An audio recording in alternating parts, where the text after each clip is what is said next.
All right, so I'll start out with the story that we did yesterday. We reviewed some of that new video that was available. I understand you can't speak to that, but there have been calls for your resignation now in light of that new video. What do you say to that? Well, I've heard those comments, and we are I think we've done a lot of great work with our police department over the years. We are certified through the Commission on Accreditation of Law Enforcement Agencies. We've worked hard over the years to build into our training things for our officers to be able to work with throughout our community, to include procedural justice training, implicit bias training, bias-based police training, training on crisis intervention, de-escalation, and so I think that we've come a long way with our department and in these areas.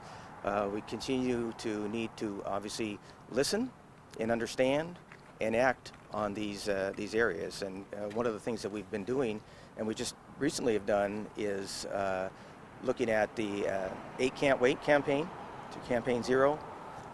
We've been progressive and proactive in looking at those 8 policy changes, and we are working on those at this point in time. Mm-hmm. Do you have any intention of resigning over these issues? No, I do not. We've been working on a lot of things here. I've served with the police department for many, many years. I serve alongside a lot of wonderful people within the Tacoma Police Department, and I serve a lot of great people throughout our community. Tacoma's a great community. They've always been engaged, and I'm very proud of that, and I will continue to do that as much as I can.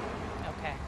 Can you speak to, you sent out a letter recently and just kind of directly speaking to what you've been doing, the efforts that you've been doing, the listening that you've been doing, the meetings that you've been having with folks.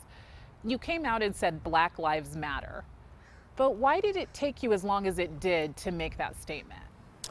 I fully support Black Lives Matter.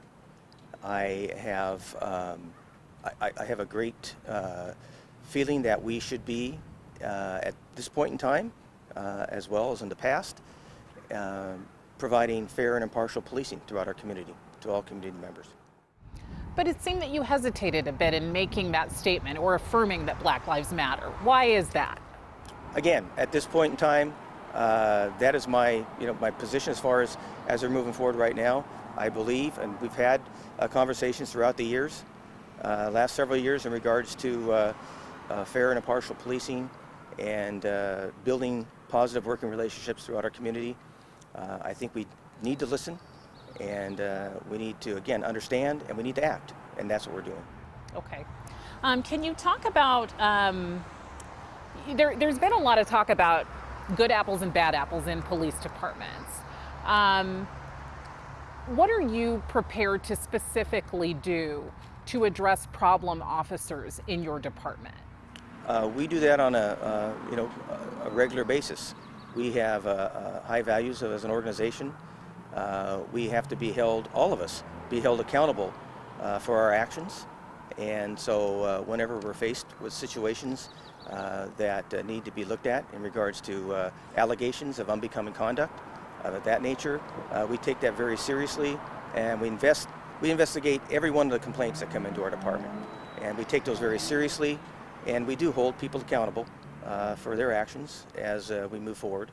And so that's something that we have as far as our values-based part of our police department, is accountability for our actions.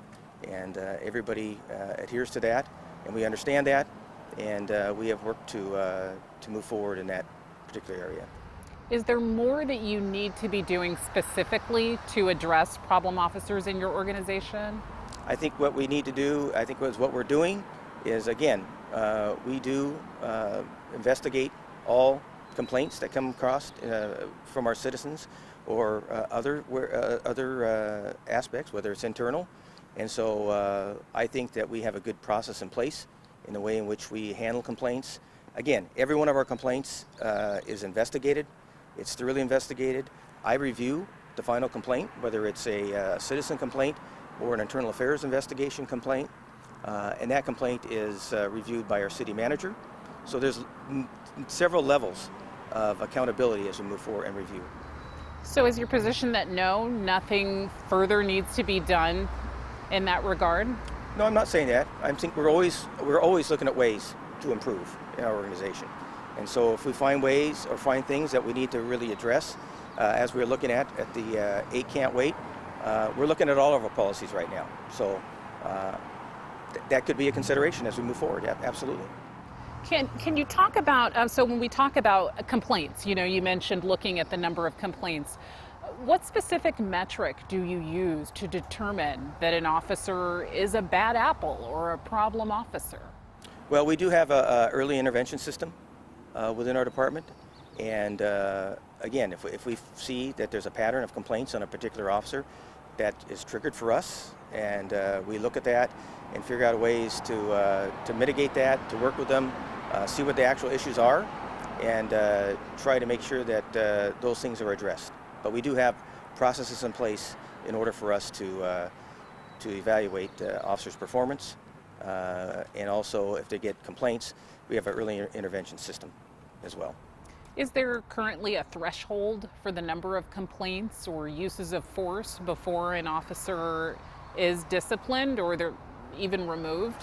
There's different levels and different indicators that are there at this point. I don't know all of them off the top of my head, but they are in place, and when those do hit a particular point in time or a particular stage, then that's when we will act and move forward accordingly. Can you think off of the top of your head of an officer who's been removed from the department because of a number of complaints from the public? Not specifically from a number of complaints. Is that something that needs to be evaluated, whether a certain number of complaints equals removal from the department? Absolutely. Again, we're looking at all of our processes right now, and that will be something that we will actually look at as well. Okay, great. Can you talk about, again, there's this question of is it bad apples or is it a cultural issue within various law enforcement departments? Is there a problem of the culture being problematic at the Tacoma Police Department? And if so, are you the person to fix that? Again, I would be the person to fix those issues that were in our department. And as I indicated, we do go through a lot of training for our officers, which includes, again, as I indicated earlier, crisis intervention training. We go through implicit bias training, cultural diversity training, and we have policies. And again, we are nationally certified. We have our policies and procedures meet nationally set standards. And so as we come across things that occur, again, we investigate those and we move forward with an approach that would be in the best interest of the community and our officers. What do you say to folks in the community who say there's a culture problem with the police department? And again, that obviously that is their perspective, and we are working towards identifying those things. We understand that is a question out there, and that's something we have to look at and come up to some conclusions about, okay, we may need to change our approach, and that's what we're doing. We're continuously looking to improve as an organization, and that's one area as well. I will say, as a journalist, when I've covered use of force incidents in general, I've worked with a number of police departments all over the country. And one of the issues that we run into when we're working on a use of force or an officer-involved shooting is a general vagueness, a lack of transparency when we're talking about an officer-involved shooting and that department is talking to us about that shooting. What are you prepared to do about that tendency toward opacity after an officer-involved shooting happens? And it depends on where we're at in the process and in the situation. Obviously, when there's an officer-involved shooting, that's investigated as a homicide if it turns out to be a death. And so we have to take, obviously, we have to look at the entire process, the review. It's an investigation. Typically, we don't comment on active investigations, and that's what these are. And we have to be respectful and mindful of the integrity of an investigation for all parties involved. And so we have to, obviously make sure that we do keep that in mind as we move forward. And I know people get frustrated about the fact they don't hear it quick enough or hear enough information, but that's really based upon trying to, again, be mindful of the integrity of an investigation. Do you think there is less transparency when it comes to an officer-involved shooting versus other crimes that happen in the community? Again, we will as at the point in time that we can release information about the officer that may be involved in an officer-involved death investigation, we will put that out there. And so that's what we got to do. Our timing is based on what we have at the time. But sometimes we don't get the full story in the way that we do when it's another crime. I'll say, for example, and I'll use national examples rather than the one that we're dealing with here. When the George Floyd incident happened, there was a very vague press release sent out that said it was a medical situation. When we saw the officers in Buffalo, New York, interacting with a protester, it was that he tripped and fell. And it only became apparent after we saw something on camera. Talk to me about that tendency to make these vague statements that don't always tell the full story. How do we as journalists tell the full story when we're depending on law enforcement to be direct with us about what's happened without compromising the investigation? Right. And I think a big part of it is we don't have the whole story. And we need to have the investigative process in order for us to get the entire story, for us to put out timely and accurate information. We don't want to put out information out that's not accurate. Obviously, it's important for that process in regards to putting out information so that, we have to be mindful of that. But again, we talk about the integrity of investigation and the information and the evidence of a particular scene. Okay. Nothing that you're working on to ensure more transparency when speaking to the press about these uses of force? In regards to the particular one we're talking about? In general, is there anything you're looking at to ensure more transparency? We are looking at that. We are obviously through the 8 Can't Wait campaign to Campaign Zero.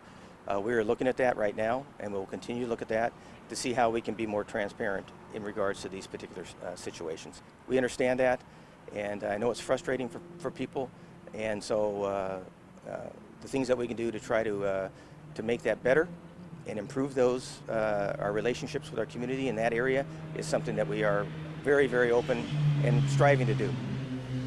Can you talk about, I think we all know as humans there can be a conflict of interest in being completely transparent about an issue if we fear that our jobs are at stake or we fear that we may be disciplined. How do you address that when it comes to officers reporting honestly on uses of force? There is sort of a natural conflict of interest there that could prevent an officer from being completely honest about what's happened. Right. I think from my experience in our reporting system, we investigate all uses of force, and that is conducted by a supervisor in charge of the officer involved. They talk to the officer, other officers that may be at the scene, any other folks that are out there that may have witnessed what happened. So we have that built into place for us to, for integrity for our investigations. And so I think that is, we have a process in place that addresses that. And so, that's at this point in time, I think, again, we're looking at all these aspects of our policies as it relates to use of force and how we investigate, how we respond to publicly, and so that's where we're at with that right now. But how do we account for the reality that people are not inclined to tell on themselves or their colleagues if it may mean they'll be in trouble or lose their job? Again, we're a value-based organization. We have, officers that are out in the field every day. We want to trust what they do. I think we have a great department, great officers, and I think through our process of investigation, we get to the facts as quickly as we can, and so that we can move forward with the investigation.